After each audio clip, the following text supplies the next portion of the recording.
Candlelight ran along her steel watch. 800 guests filled the Auclair ballroom for the foundation's centenary, and I stood in the wings in a blush gold gown I had not paid for. In 90 seconds, I was supposed to walk Séverine Auclair to the middle of the floor and hand her to Camille Fauré for the waltz I had spent 6 weeks teaching them both. The Frost of Auclair, the papers called her. The alpha who told me 3 years ago that I had been a season and nothing more. I had come back to teach her the steps and then to disappear, the way hired hands do. Then on the 8th bar, she stopped. She let go of Camille's hand in front of all of them, turned the steel watch on her wrist one slow half-turn, and looked past the lights into the dark of the wings where I was hiding. "Don't stop," she said, and the whole room heard her. She was not talking to the orchestra. I have been living inside those 2 words ever since. Welcome, everyone! Don't forget to subscribe to the channel. If you want to hear uncensored, too hot for YouTube stories, check out my Patreon in the description. Tell us where you are watching from and subscribe. Let me back up because none of what she did on that floor makes sense until you understand the 3 years of holding still that came before it. My name is Odette Ferrow, and I teach people to dance who will never be as good as they think they are, and every so often, one who is better than she will ever let herself believe. I am an omega. I was 29 that winter, and I had spent the better part of a decade learning the one thing that turns out to matter more than talent, which is how to keep going in a room where no one is watching and no one is coming. I could turn on a sixpence and hold a balance until my supporting legs shook and land a lift so cleanly the audience forgot there was ever a chance of falling. What I could not do, what I had never once managed in 29 years, was walk away from a thing my whole body had already decided belonged to me. The studio was mine, if you can call the lease you cannot afford yours.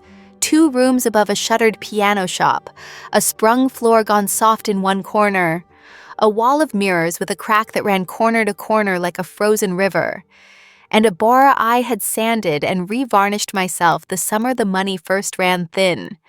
In winter, the radiators knocked all night and warmed nothing. And I taught in leg warmers to the elbow with my breath showing. And I loved it the way you love a difficult animal that has decided, against all sense, to stay with you. Ferrow Studio, the sign said. In gold leaf, I had laid myself with a stiff brush and a held breath. It was the only thing in my life I had built rather than been handed. And by that winter, it was 3 months behind and dying, and I would have done nearly anything to keep it breathing 1 more year. There was a smell to that place I would know blindfolded in any city on earth. Rosin and old varnish, and the particular mustiness of a building that has given up trying to be dry. And under it, always, the faint, clean sweetness of the block chalk I kept in a tin by the door. My students were mostly children whose parents paid in installments, and a handful of grown women who had wanted, all their lives, to learn 1 waltz before they died, and I taught them all with the same seriousness, because a person who has waited 40 years to be shown how to hold her own arms up deserves that. I made almost nothing. I told myself I did not mind. There is a specific kind of lie you tell yourself so many times it develops calluses. And that was mine, and I had gotten very good at looking like a woman who believed it. At my throat, just below the left ear, there is a mark. If you did not know to look, you might take it for an old burn, a pale silver-pink seam of skin gone smooth. It is not a burn. It is a bond mark, 3 years faded and never once covered, and on the days it caught the cold, it would wake and pull, a low ache under the jaw that no scarf ever warmed. An omega can have a bond mark removed. There are people who do it, quietly, expensively, and I had the name of one folded in a drawer for 3 years and never made the call. I told my students it was a scar from a fall. I told myself it was stubbornness. Both were lies with calluses. The truth is that you do not take off the last thing that proves a thing was real, not when everyone else has agreed to pretend it never happened. Master Ilya gave me the mark's whole world, though he never knew what he had done. He was my teacher, then my mentor, then the closest thing to family I had, an old Petrovline dancer with hands like carved root, and a company that had premiered half the great waltzes of the last century before the money and the fashion left him behind. By that winter, he was in a narrow bed in a flat that smelled of liniment and black tea, dying slowly and with terrible good manners. And the one thing he still wanted in the world was to know his studio. My studio. The last room with his method in it would outlast him. I had promised him it would. I had made that promise the way you make promises to the dying, which is to say I had no idea on earth how I would keep it, and I meant it with everything I had. I built the studio, in the end, so I would have somewhere to put a love I was no longer allowed to give a person. That is not a healthy reason to build a thing. It is, however, an extremely durable one. Séverine Auclair, I met in the rain, which is a foolish way to meet anyone, and the only way I ever seemed to. 4 years before that winter, before any of the rest of it, a car had stopped for me on a street where cars did not stop for women carrying dance bags, and a low voice had told the driver to take me wherever I was going. And I had looked into the back seat and seen a face like something carved for a cathedral. Blue-black hair and eyes so dark they read violet in the streetlight, and a steel watch on a pale wrist that she turned once, slowly, while she waited for me to decide whether to be afraid of her. I was not afraid of her.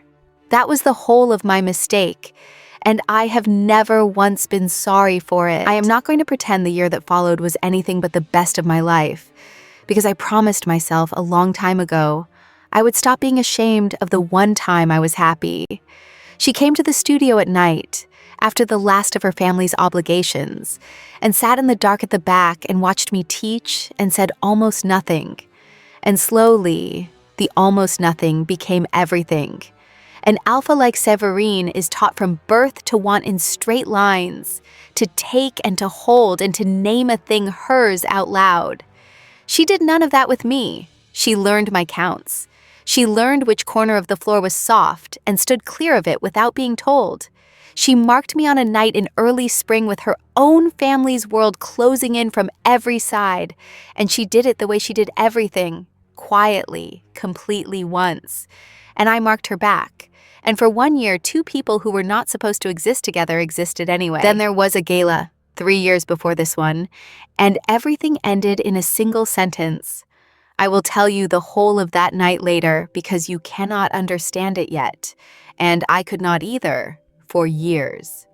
What you need now is only the shape of it. Her family found out. Her mother, Madame Théodora Auclair, president of the foundation, matriarch of the coldest house in the country, made it plain that a scandal of this kind would not be survived. And at a gala very like the one you have already glimpsed, in front of the people who mattered to her name, and none who mattered to mine, Séverine looked at me across a marble floor and said, in a voice I did not know she owned, "You were a season." Then she turned her watch and walked away, and the Frost of Auclair was born in the papers the next morning, and I went home and did not remove the mark. You have to understand who the Auclairs were to understand why a sentence could do the work of a knife. Old money, the kind that does not spend so much as radiate, 3 generations of it braided through every board and trust and charity in the city, until you could not fund a hospital wing, or stage an opera, or save a dying dance company without their name somewhere on the paper. Theodora ran all of it from behind a smile that had never once been photographed slipping. Séverine was the heir, groomed since the cradle to be exactly as unbreachable as her mother. And by that winter, the papers had a nickname for her that had nothing to do with the woman who used to sit in the dark at the back of my studio and learn my counts, the Frost of Auclair. I read it in a waiting room once and laughed until the receptionist asked if I was all right. I was not all right. I had simply learned, like the flowers, to fail a day early where no one could see it. The letter came on a Tuesday in the second week of that dying winter.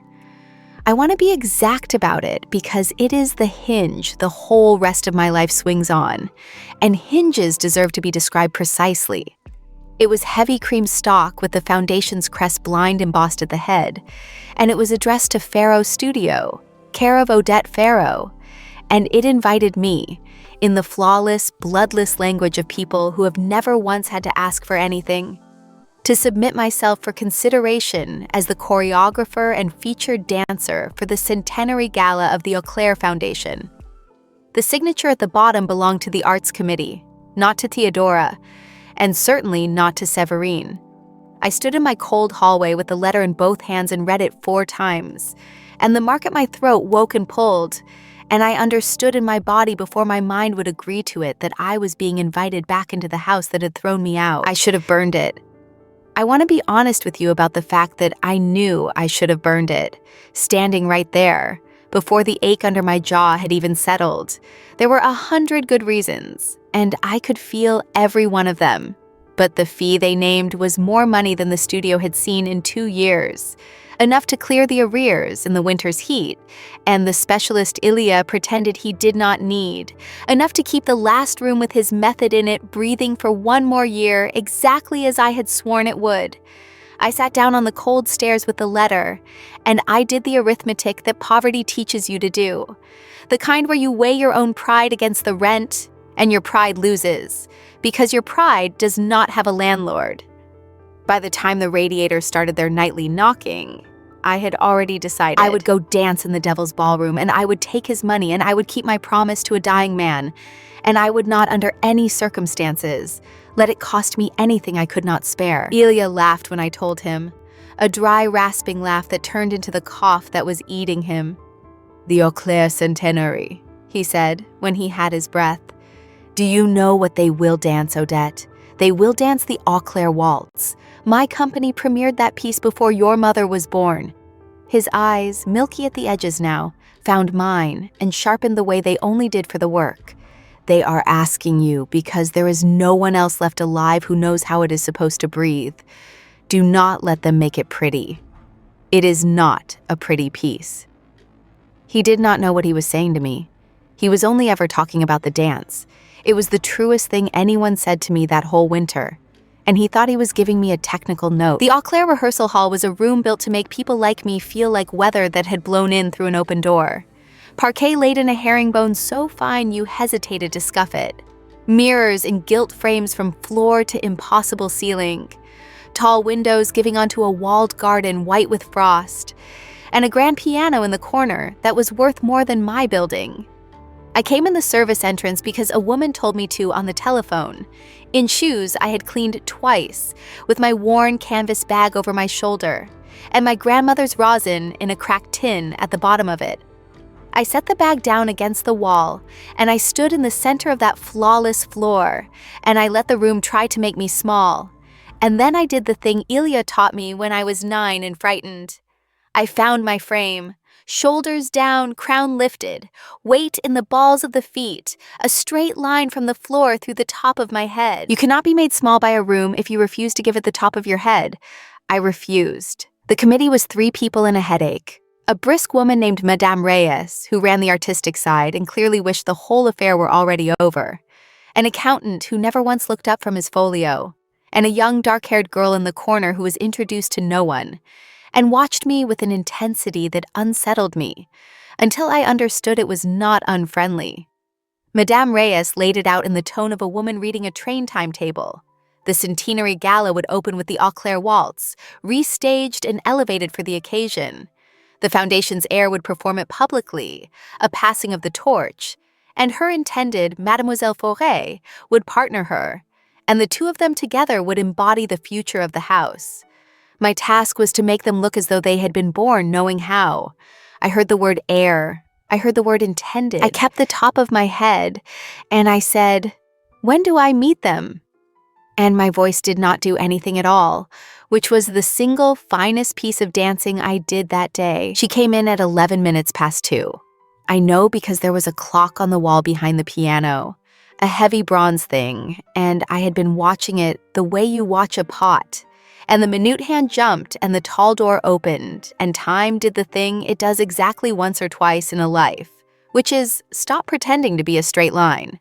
Séverine Auclair crossed the parquet toward me, and every separate part of the moment arrived on its own, unhurried, enormous. The sound of her heels, the blue-black of her hair pulled back so severely it should have been unkind and was not. The pale, unreadable face I had last seen from across a marble floor throwing me away. And on her wrist, catching the window light with every stride, the steel watch, which she reached across her own body and turned one slow half-turn as she came. And I understood that she had seen the committee's paperwork and known my name was on it, and that she had walked into this room already braced, exactly as I had. The clock behind the piano read 11 minutes past 2. I have not been able to look at a bronze clock since without my chest doing something I have no name for. Here's what an alpha does when she is holding the whole of herself behind a wall. Nothing. That is the terrible part. The part no one warns you about. She does nothing at all, and the nothing is total. And it is louder than any scene could ever be. Séverine stopped in exactly correct distance from me, the distance you keep from a hired professional, and she said, "Mademoiselle Ferrow," as though the syllables were a code she was handing to a servant, and she inclined her head a precise degree, and her eyes went over my face once with no more heat than she would spend on a lamp. Only the watch gave her away, and only to me, because I was the one person alive who knew that turning it was the thing she did with her hands when the rest of her was under siege. She turned it once, then she folded her hands and waited to be taught. And the Frost of Auclair looked at me out of the eyes of the woman who had learned my counts in the dark and gave me not one thing. Camille Fauré was, and this is the cruelest detail, genuinely lovely. She came in a step behind Séverine with an easy warmth that cost her nothing because she had never in her life had to ration it. A tall, fair alpha from a house nearly as old as the Auclairs. And she crossed straight to me with her hand out and a smile that reached her eyes and said she had heard I was frightening, and she hoped it was true. Because she needed frightening. She could not waltz to save her life. I shook her hand. It was warm and certain. She had no idea who I was. That was plain in the first 3 seconds. The open, unguarded friendliness of a person who has not been handed a secret to keep. And I felt something in my chest that I did not have a clean name for. Standing there, holding the warm, certain hand of the woman Séverine's family had chosen to be the future of the house. While the mark at my throat woke and pulled and pulled. Could I have hated her? It would all have been so much easier. I tried, on the bus, in the dark. Camille hummed the wrong tune under her breath when she concentrated. She apologized to the furniture when she bumped it. She had decided, on no evidence at all, that I was the most interesting person in the building. And she pursued my good opinion with the guileless persistence of a woman who has never once been refused anything, and does not know that is a kind of luck. I could not do it. The not being able to hate her was the loneliest part of that whole first fortnight. Théodora did not come to rehearsals. She did not need to. She arrived at the end of that first afternoon, the way a cold front arrives, ahead of herself, so that the room changed temperature before the door opened, and she stood in it for exactly 4 minutes in dove gray with pearls the size of teeth, and made all of us aware, without one impolite word, of the precise size of everyone present. She came to me last. She took my hand in both of hers, which are soft and dry and very strong. And she said she was so pleased the committee had found someone with real pedigree, someone who understood, she was sure, the value of discretion in a house like theirs. She held my hand a half-second past comfort. Then she was gone, and I stood there understanding that she knew exactly who I was, had always known, and had permitted this on purpose, because to Théodora Auclair, my presence in that room was not a risk. It was a trophy. It was proof the lie had held. The first time I had to put my hands on her, I nearly lost the whole thing in a single breath. It could not be avoided. The lead's part in the Auclair waltz is not a matter of counting. It is a matter of weight, of where the pressure lives between two bodies moving as one. And you cannot teach that from across a room with a diagram. You have to give the follower your own frame to feel. So I stepped into the closed position with Séverine Auclair to demonstrate the counterbalance, my right hand rising to her shoulder blade, her left settling at mine, our joined hands lifting to the line, and the correct 6 inches of held air opening between our bodies like a drawn breath. And her scent came off her collar, cedar, and cold iron, and something underneath it that my body had catalogued 3 years ago and never once released. And the mark at my throat did not ache then. It sang. I held my frame. I counted aloud in a level voice. 1, 2, 3, 1, 2, 3, 6 inches of air and a wall on each side of it, and I built the wall on my side myself, brick by brick, in time with the count, and I did not let her feel a single one go down. She felt it anyway. Of course she felt it. You cannot stand that close to a person who is bonded to you and hide the current running under the skin. And she was an alpha. And half of what an alpha is a nervous system built to read exactly this. For the length of 1 bar, her hand at my back went still, in a way that stillness alone can never explain. A pressure held a fraction too long. Her breath caught somewhere I could feel through the frame more than here. And in the mirror behind her, I saw her eyes close. Just once. Just for a count. The way you close your eyes against a light too bright to look at directly. Then they opened, and the wall was back, flawless, and her free hand had found the watch, and she turned it. 1 slow half turn. I stepped out of the frame and I called the correction to the room in a voice with nothing in it, and we began again from the top. 2 professionals, 6 inches of air, and I understood that we were both going to spend the next 6 weeks doing exactly this, and that it was going to be the hardest thing either of us had ever danced. I left through the service entrance with my worn bag over my shoulder, and I got 2 streets away, past the reach of any window, before I stopped and put my back against a cold wall and let my legs do the shaking they had been forbidding themselves to do for 3 hours. Then I straightened up, because a woman shaking against a wall is a woman someone might stop for. And I walked to the bus in the dark with my grandmother's rosin knocking softly in the bottom of the bag. And I did the arithmetic again, the whole way home. The fee, the arrears, Ilya's specialist. 1 more year of the last room with his method in it. 6 weeks. 6 inches of air. I could hold a wall for 6 weeks. I had held one for 3 years already. This was only the same wall, closer.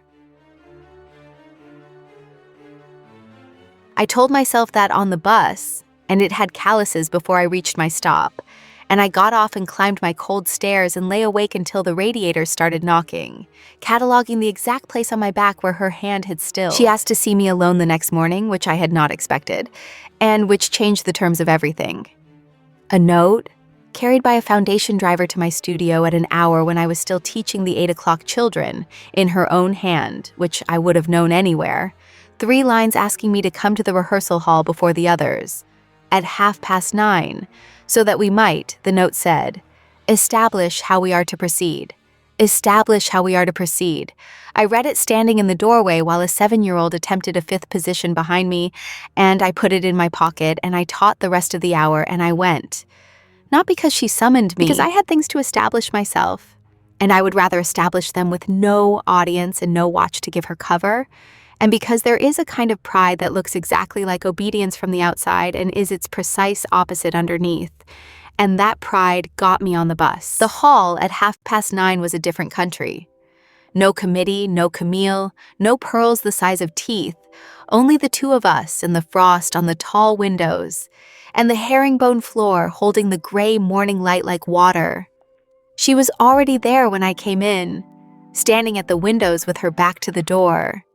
And she did not turn when I entered, and for a moment, I let myself simply look at the shape of her against the white garden, the severe line of her shoulders, the blue-black head, the one hand at her side already, always, turning the watch. To her credit, she did not flinch, and to mine, I did not soften.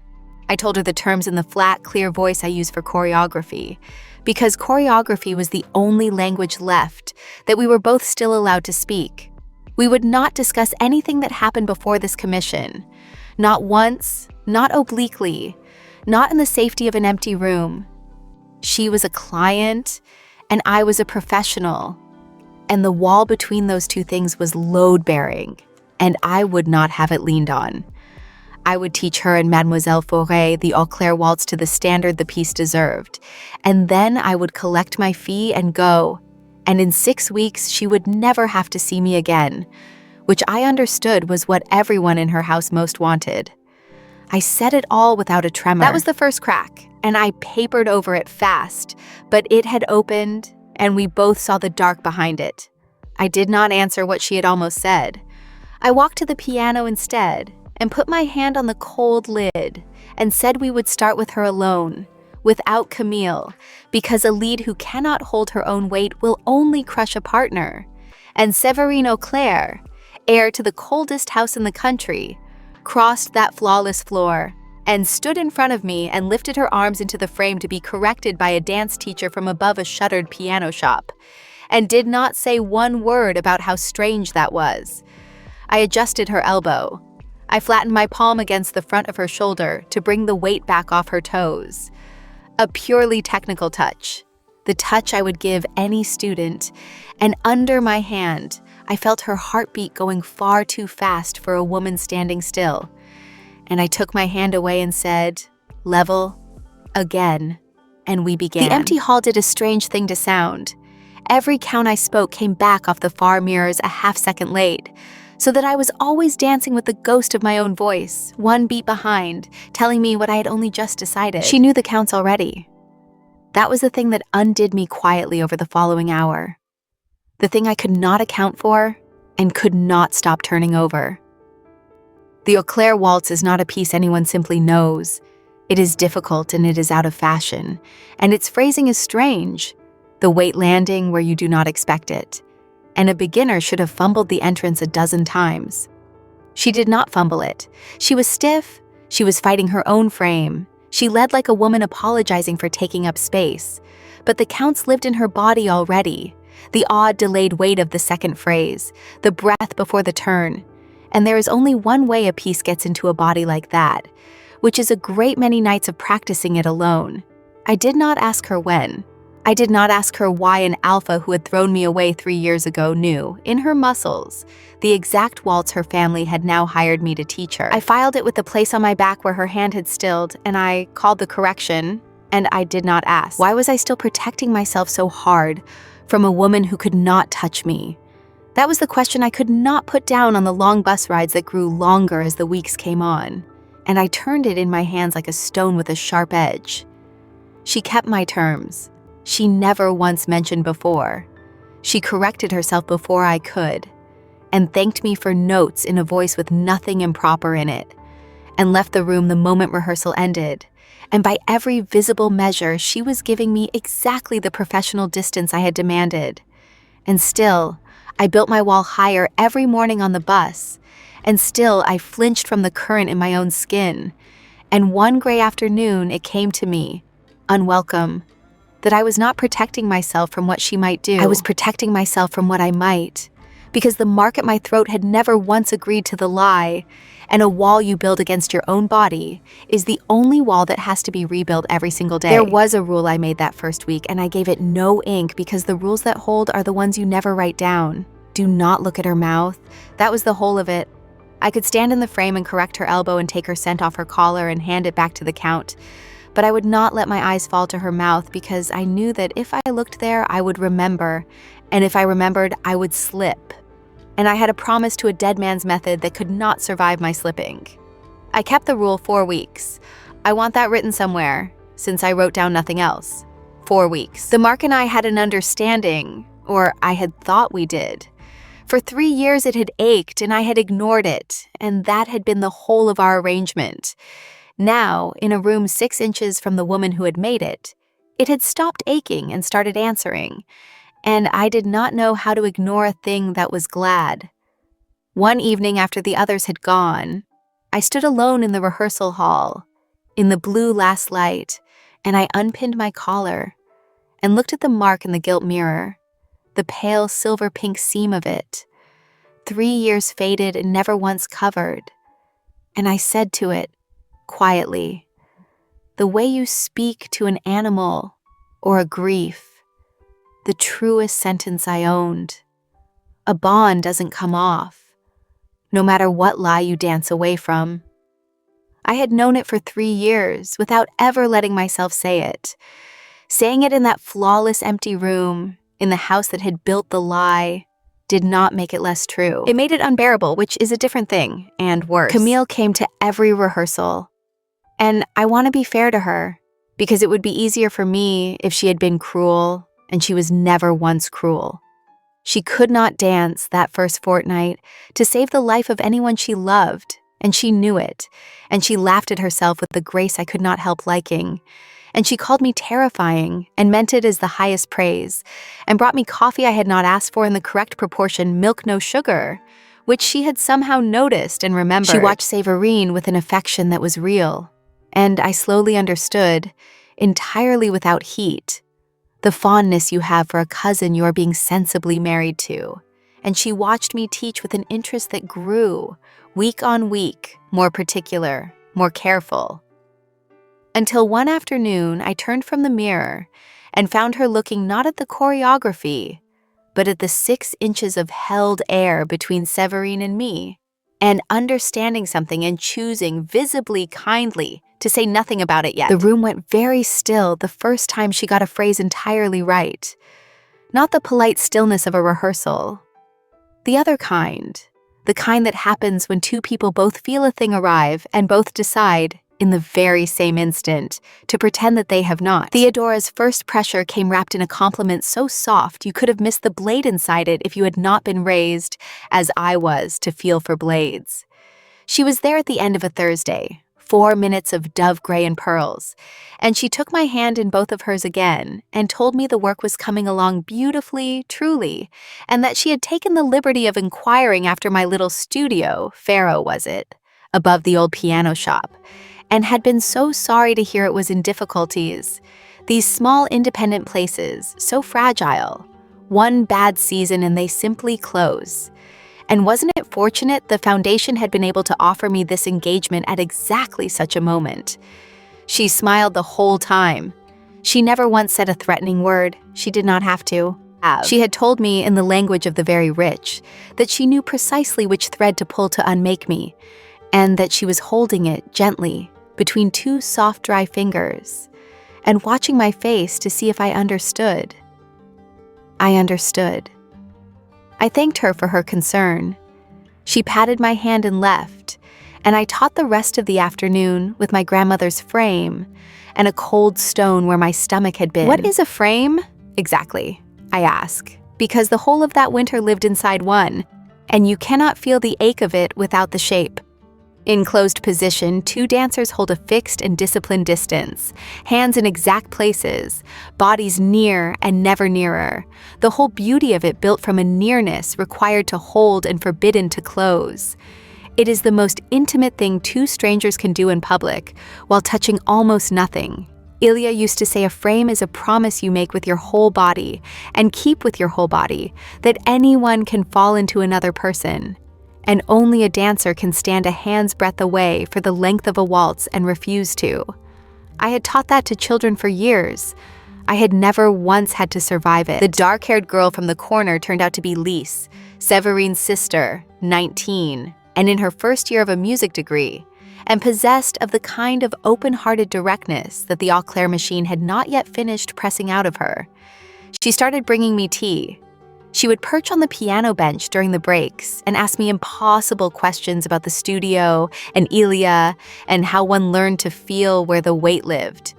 And one afternoon, apropos of nothing, watching her sister take water at the far window, she said low so only I could hear, "She's not what they print, you know, the Frost thing.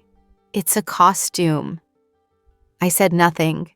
Lise looked at me a moment longer with those dark Auclair eyes gone unexpectedly sad, and then she brightened and asked whether I would show her the entrance to the waltz, and I did, because it was easier than answering, and because I did not trust my voice. By the 3rd week, the frame was starting to lie to me, or rather, to stop lying, which felt like the same danger from the other side. Séverine had improved beyond what I had thought possible. The weight had come back off her toes, her lead had stopped apologizing, and the piece had begun to live in her body the way Ilya meant it to, wanting something and holding your frame anyway. And the better she got, the more the 6 inches of held air between us stopped being a technical distance and became the only thing in the room, a charged and trembling space that we were both now working to maintain rather than to close. One afternoon, in the long turning phrase, her fingers, at my back, moved. Only that. A slow, small pressure of the fingertips against my spine, unhurried, deliberate, there and gone in a single count, an entire sentence spoken in the one language we had left. I did not break the phrase. I did not look at her. I turned my head into the line as the choreography demanded, and I let my own hand, at her shoulder blade, answer the same way once, and then I built the wall back up before the bar was out. She said it the first time on an afternoon I lost a turn. Not the correction a teacher gives a student, the thing you say to someone you are not ready to let fall. I found my feet and stepped out of the frame and called the count, and we went again, and neither of us ever named it, and I carried those 2 words home on the bus and did not sleep. Severine's part of the past came to me in pieces over those weeks. Never asked for, never offered whole, surfacing at the edges of rehearsals the way a shape surfaces in dark water. A phrase of the music would land, and I would be for a bar, not in that flawless hall, but in my old studio 3 years before. Her at the back, in the dark, learning my counts. Her hand would find the exact place on my back it had always known, and I would be, for a breath, standing in early spring with her family's world closing in from every side, and her mouth at my throat, marking me quietly, completely once. And then, more and more, that last night 3 years ago, the marble floor, the sentence, "You were a season, nothing more." And each time it surfaced, now there was a detail in it I had been too destroyed to register at the time and could not stop registering now. Her hand. When she said it, when she cut me loose in front of the people who mattered to her name, the hand at her side had been turning the watch. Turning it and turning it and turning it, the way she did when the rest of her was under siege. Rosin and cedar and cold iron. That was the whole air of the frame. My grandmother's rosin off my own hands, and her scent off her collar, and I breathed it 3 hours a day, and told myself it was only the room. I counted the near touches the way a miser counts coins, in secret, ashamed, unable to stop, and I had 6 weeks of salary coming, and was somehow getting rich on a currency I could never spend and could not put down. Why would a woman turn her watch while she throws you away? That question got into me and would not leave. You do not need to hold yourself together to do a thing you want to do. You turn the watch, she turned the watch. I had watched her turn it 1,000 times. When Théodora entered a room, when a business rival pushed too hard, when she was mastering something in herself that wanted to break loose. And I had spent 3 years remembering that night as the moment the frost showed her true face. And not once, until now, 6 inches from her, in a room her family had trapped us both inside, had I let myself remember that her hand had been doing the thing it only did when she was holding on with everything she had. I did not know what it meant. I was afraid of what it might mean, because if it meant what it was starting to look like it meant, then I had built 3 years of scar tissue on top of a wound I had understood exactly backwards. He is not eating. The calls from Ilya's neighbor came more often as the weeks went on, and each one cost me a night. I would take them in the stairwell under the cold, tall windows, in my practice clothes, then wash my face in a marble bathroom bigger than my flat, and go back in and lift my crown, and teach the people whose mother's committee had quietly let his last grant lapse. The arithmetic ran under everything, the fee, the arrears, the specialist. 1 more year, 1 more year, while I set my hand on the shoulder of the woman I was not allowed to want, and counted. Théodora had begun to watch the rehearsals herself, from a chair by the door, 1 afternoon a week, and it changed the air in the room the way a hawk changes the air over a field. Everyone danced worse and pretended to dance better. One such afternoon, at the end, I was coiling the cable of the sound system I had brought to supplement their piano, invisible in the way service is always invisible, and I heard them, Théodora and Séverine, low by the window, not meant to be heard. I could not make out the words. I did not need to. I know the shape of a mother telling a daughter the price of a thing, the soft, relentless downward pressure of it, and I know the shape of a daughter holding her frame under it. And I looked up once into the tall mirror and caught, in the gilt frame, Severine's hand at her side, turning the watch, turning it, while her mother's soft, dry voice went on, and Séverine said nothing, and held the top of her head and turned the watch and did not once look toward where I was pretending not to exist. What happened next was very small, and it undid me more than anything large could have. She began to leave a cup of tea on the piano for me. Milk, no sugar, the way Camille took it. She had watched me drink Camille's and learned my order off another woman's hand. She never said a word about it. It was just there each afternoon, gone lukewarm by the break, and I drank it every time. By the 4th week, we could dance a full pass of the Auclair waltz without a single fault. The two of us, in demonstration for Camille. And it was the most dangerous thing I did in that whole dangerous winter.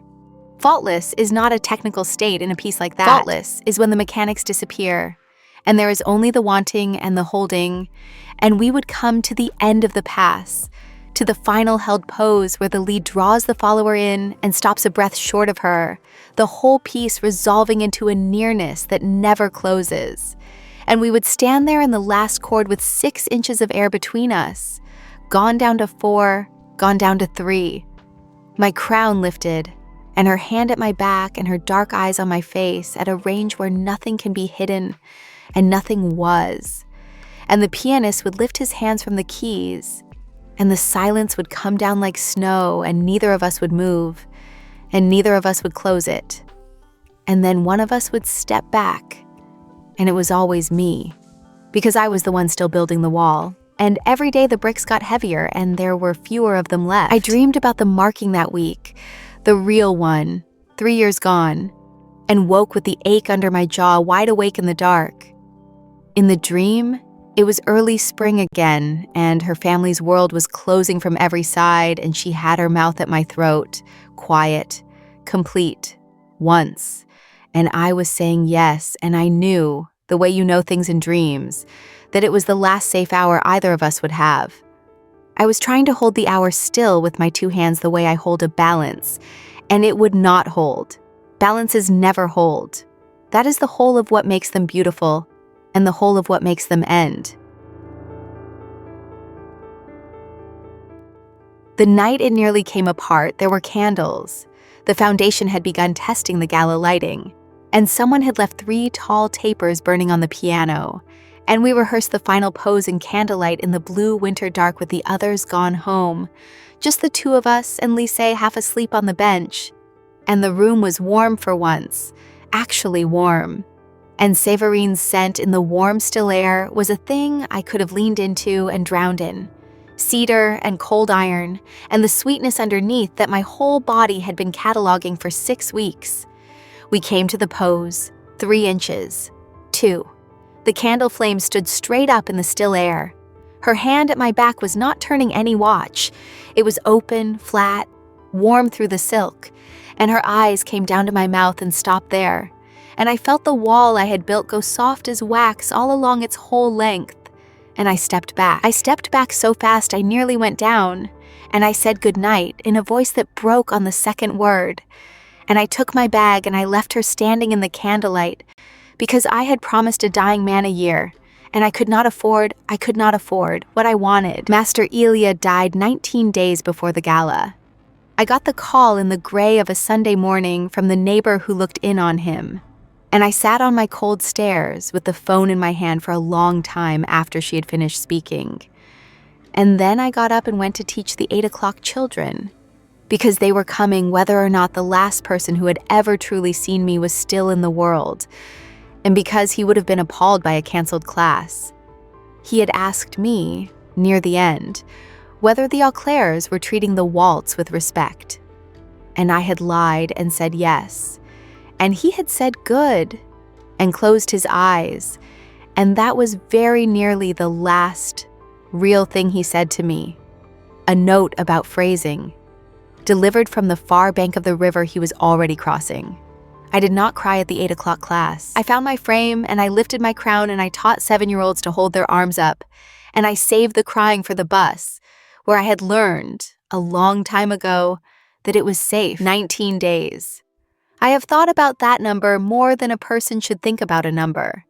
19 days between the last man who ever truly saw me and the night a woman decided in front of 800 people to start seeing me out loud. His studio was mine now, fully, legally, and drowning, and worth in money exactly nothing.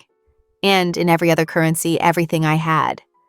The lease came due the first of the month, his final production, a last staging of the very waltz I was now teaching the people who had killed him without ever touching him, had lost its small municipal grant the same week he died, the funding quietly withdrawn by a committee on which I learned a certain foundation held 2 seats. I stood in the cold, empty studio the night after they buried him, under the crack in the mirror that ran corner to corner like a frozen river, and I understood with total clarity that everything he had built and everything I had promised him was now balanced on a single fee from a single gala, and that the woman who could pull the thread that unmade all of it wore pearls the size of teeth and had already shown me, gently, between 2 soft fingers, that she was holding it. Théodora made her move 3 days before the gala, and she made it, of course, on Séverine, not on me, because I was only ever the thread,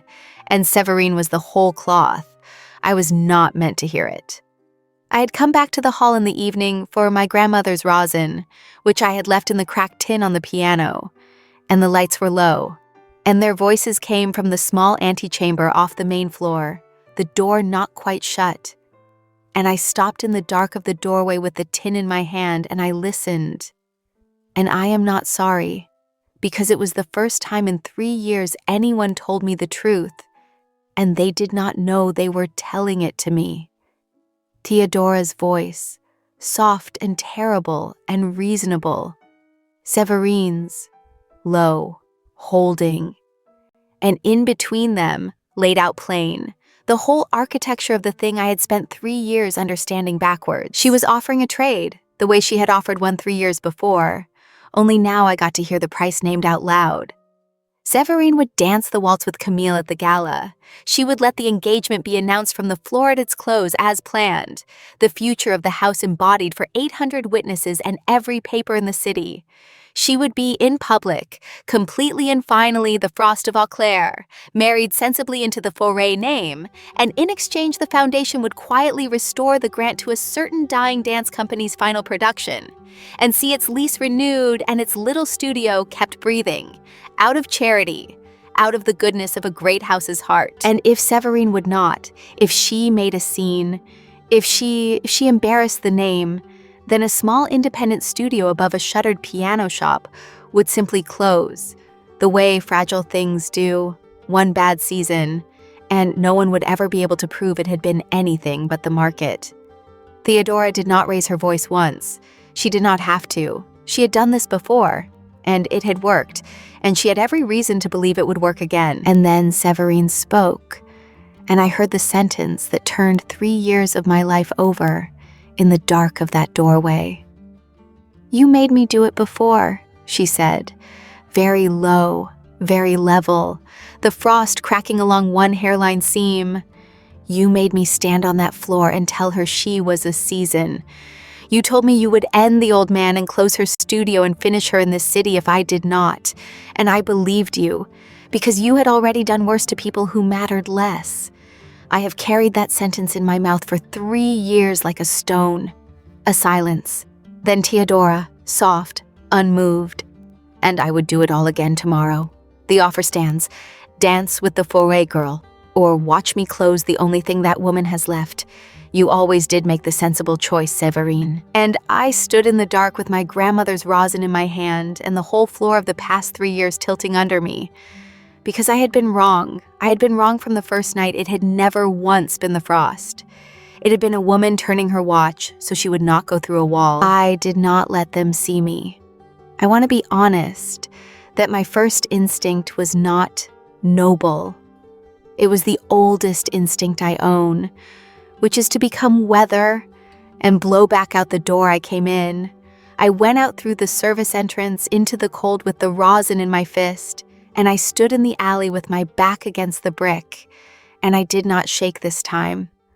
I went very still, the stillness that is louder than any scene, because everything I had built my survival on for 3 years had just been shown to me as a wall I had constructed on the wrong side of the truth, She had not thrown me away. She had been made to, at knife point, to save the exact things I had spent 3 years killing myself to protect.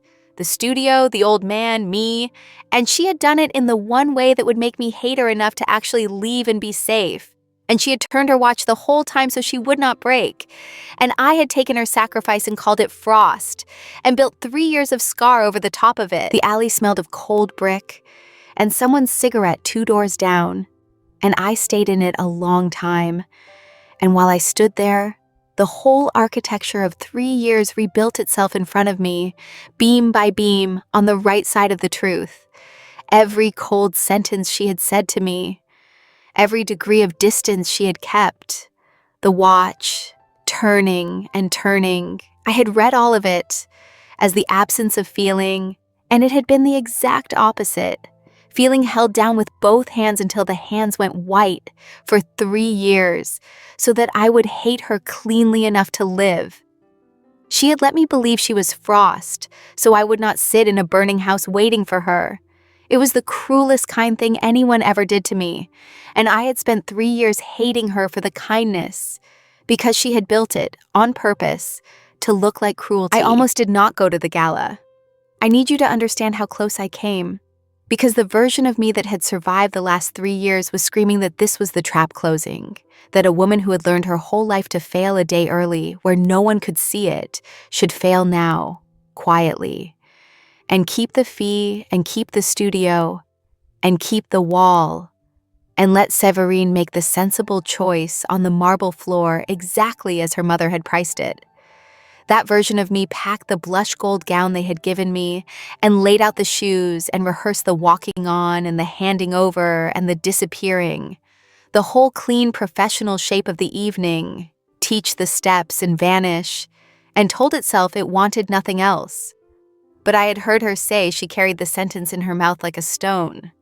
And a bond does not come off, no matter what lie you dance away from. And I was so tired, after 3 years of dancing away. The Auclair ballroom on the night of the centenary was the most beautiful room I have ever been paid to stand at the edge of. 10,000 candles, or near enough, in silver branches down tables dressed in bullion and frost-white roses, the herringbone floor cleared and gleaming, a chamber orchestra where the lone piano had been, and 800 of the most important people the name could summon, in black and jewels, murmuring under the light, like a field under weather. I was in the wings, in the blush gold gown, invisible again, the way I have been invisible at the edge of every beautiful day I ever built for someone else. The hired hand who makes the miracle and slips out the trade door before you wake. My job was 90 seconds away. Walk Séverine to the center, place her hand in Camille's, retreat into the dark and cue the orchestra and watch the future of the house be born, and then take my fee and keep my promise to a dead man and never see any of them again. I found my frame in the dark of the wings. I lifted my crown. I did not yet know what I was going to do. Séverine found me in the wings a minute before we began, which was not in the plan.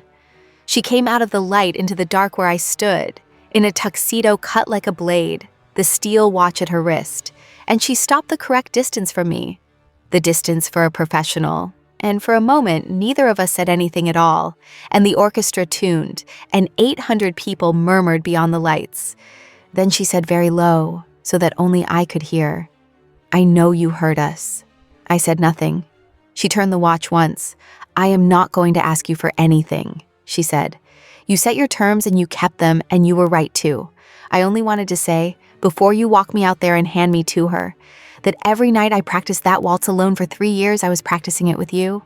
I never once learned it with her." And then Madame Reyes hissed our cue from the far side, and Séverine stepped back into the light, and I walked her to the center of the floor, and I placed her hand in Camille Fauré's, and I retreated into the dark, and the orchestra began. The first bars of the Auclair waltz went out over 800 silent faces, and Séverine danced it with Camille. And it was correct. That is the word for what it was correct. The weight in the right place, the frame clean, the phrasing exactly as I had drilled it. A flawless public performance of the future of a great house. And it was the emptiest thing I have ever watched. because I had spent 6 weeks learning the difference between a body executing that piece and a body meaning it. And Séverine's body, out there under 10,000 candles with the correct woman in her arms, was executing it perfectly and meaning nothing. Holding her frame around a wanting that was pointed, I now knew, entirely the wrong way. I stood in the dark at the edge and counted the bars I had taught her. Camille smiled for the cameras. Théodora watched from the head table with her hands folded and her pearls like teeth. And on the 8th bar, in the long turning phrase, at the exact place where 3 inches of held air should have opened and never closed, Séverine stopped. She stopped in the middle of the turn, and the orchestra played on for half a bar before it faltered. And 800 people drew one breath, and Séverine Auclair let go of Camille Faurè's hand in front of all of them. She stood alone on the gleaming floor in the candlelight, and she turned the steel watch on her wrist one slow half-turn. The thing she did when the rest of her was under siege, except that this time she was not holding on. This time she was letting go. She looked past the lights, past the 800 faces, into the dark of the wings, where I stood in the blush gold gown with my frame and my lifted crown and my 3 years of wall. And she said it, clearly, so that it carried to the back of a room built to carry a whisper, the way the sentence 3 years ago had carried, the exact mirror of it, the reversal I had not let myself dream of. I did not move. And the not moving was the loudest thing I have ever done. Every calculation I had made on every cold bus for 3 years told me to stay in the dark where it was safe, to let her make the sensible choice, to protect the studio and the old man's memory, and the last unbroken thing in me. And then she said it again, into the enormous silence, and this time it was not a command, it was almost a question, the frost gone entirely. The woman who had learned my counts in the dark standing alone on a marble floor in front of everyone she had ever been made to obey. "Don't stop," Séverine said. "Not this time. I stopped once. I have regretted it every single day." And Théodora rose from the head table, slowly, her face a still white mask, and the whole room turned to see what the hired dancer in the wings would do, and I stepped out of the dark into the light. And this is the part I did not expect. The part that turned it from a scandal into something I could survive. Camille Faurè, left standing alone in the center of the floor with 800 people watching her be publicly abandoned, did not weep, and did not flee, and did not give Théodora the collapse the room was braced for. She looked at Séverine, and then she looked across the whole distance of that floor at me coming out of the dark in the blush gold gown, and something in her face resolved, the thing she had been carefully not saying for 6 weeks, and she understood all of it at once. And Camille Faurè, who was never once cruel, lifted her chin and stepped back, one clean, deliberate step out of the center, out of the frame, and turned her open hand toward me in a small, unmistakable gesture that the whole room saw and only 3 of us understood. She was giving me the floor. She inclined her head to Séverine, the ghost of a rueful smile on her mouth, and she walked, unhurried and entirely dignified, to the edge of the light and left the 2 of us standing in it. So I crossed the floor, 800 faces, 10,000 candles, Théodora on her feet, with the thread of my whole life held between 2 soft, dry fingers, and I crossed the gleaming herringbone in the gown I had not paid for, and I walked to Séverine Auclair in the center of the floor, and I stopped the correct distance from her, the 6 inches of held air, the wall, one last time, and I looked up into the dark eyes that red-violet in candlelight, and I did not step into her arms. I held the 6 inches. Because a thing thrown away and reclaimed is not simply picked back up where it fell, and she needed to know, in front of all of them, that the power on this floor was mine now, that she did not get to lie about me for 3 years and then take me back with 2 words, however true the 2 words were. "You left me on a floor once," I said, low, only for her. "You want me back? You earn it. Here, now." And Séverine Auclair, the Frost of Auclair, heir to the coldest house in the country, went down. Not all the way. One knee bent, her head bowed, her hand extended up to me open and empty, asking, in front of 800 people and her mother, a public, unmistakable claim laid at my feet instead of pressed upon me. And I reached down and took her offered hand and drew her up. And that was the first time in 3 years our two hands closed with nothing professional left in them. No frame, no count, no 6 inches, no wall. Only her hand in mine on a floor in front of everyone she had ever been made to obey. I did not care about the 800 faces. I brought my other hand up to the side of her jaw, where the cold public mask had lived for 3 years, and I felt that there was no mask under my palm at all, only a woman shaking very slightly, and I drew her down to me, or she came down to me. I have never been able to say which, and I no longer try. And in the middle of the Auclair ballroom, under 10,000 candles, with the orchestra silent and her mother on her feet, I finally stopped holding still. And this is where I have to stop, because what happened next was never meant for YouTube. If you want the uncut version, it's waiting on my Patreon. The link is in the description. We did not stay under the Auclair name, and that is the first thing you should know about after. There was a version of the night, I am sure, that Théodora had scripted where the scandal was managed, and the dancer was paid to vanish, and the future of the house was quietly restored. And it did not survive contact with 800 witnesses and a daughter on one knee on the ballroom floor. You cannot pull a thread quietly once the whole room has watched you reach for the spool. By the time the last candle guttered, the story belonged to too many people for any single soft, dry hand to unmake it, and the Frost of Auclair had melted, publicly, permanently, on the centenary floor. And there is no committee alive that can vote that back into ice. The studio is still above the shuttered piano shop, and the sign still says Ferrow in gold leaf. I laid myself, but there is a second line under it now, smaller, that says Petrov method, because I would not let his name die with the grant. And it did not die, because it turns out that when an Auclair heir walks away from the Auclair fortune, she does not walk away empty-handed. And what she had of her own she spent on a leaking building above a piano shop without once being asked. The radiators still knock. Lise comes on Thursdays and is nearly good now, and is the happiest I have ever seen in Auclair.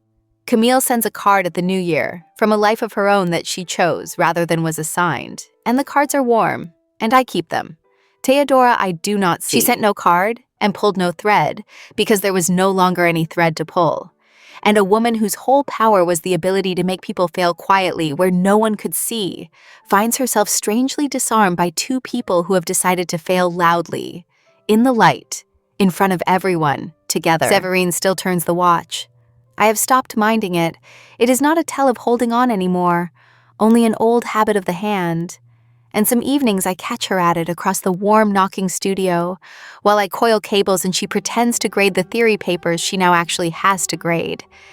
And I go and put my hand flat over the steel to still it, over the wrist, over her own faded mark that she wears, where the watch used to hide it.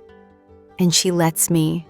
We were rehearsing the old waltz one such evening, alone, for no audience, for no gala, for no one. The way I first learned it, and the way I like it best. And I brought us to the final pose, the drawing in, that stops a breath short, 3 inches, 2. And this time, I did not step back, and neither did she. And in the last chord, in the warm, rosin-smelling dark of the only room I ever built myself, Séverine Auclair looked down at me and said the thing I will let be the last thing. Then teach me the steps again, she said. And I did not answer her with words, because we had used up our whole lives on words that were lies, hers and mine both, and had only just learned the other thing. So I answered her the way we had finally learned to answer each other, which was to lift my crown and find my frame and put her hand at my back where it had always known to go, and begin. 1, 2, 3. 1, 2, 3. No wall, no 6 inches, no held air. Just the 2 of us and the count, and the sprung floor and the crack in the mirror running corner to corner like a river that had, at long last, begun to thaw. People ask me sometimes, the grown women who come to me at 40 to learn one waltz before they die, whether it is true, the story, the Gala, the heir who left her fiancé on the floor. And I tell them yes, and they always want to know how I could have gone back. After what she said to me, after being called a mistake and a season and nothing more in front of everyone who mattered. And I tell them the only thing I know, the thing my grandmother's rosin and a dying man's method, and 3 years of failing quietly on cold buses finally taught me. The thing I said to a faded mark in an empty, flawless room a lifetime ago, and did not fully understand until a woman went down on one knee on a marble floor to prove it. A bond doesn't come off. No matter what lie you dance away from, you can leave the floor. You can stay off it for 3 years. But the music was always going to start again. And when it did, my whole body already knew the steps, and hers did too. And neither of us, in the end, was willing to keep pretending we had ever really stopped.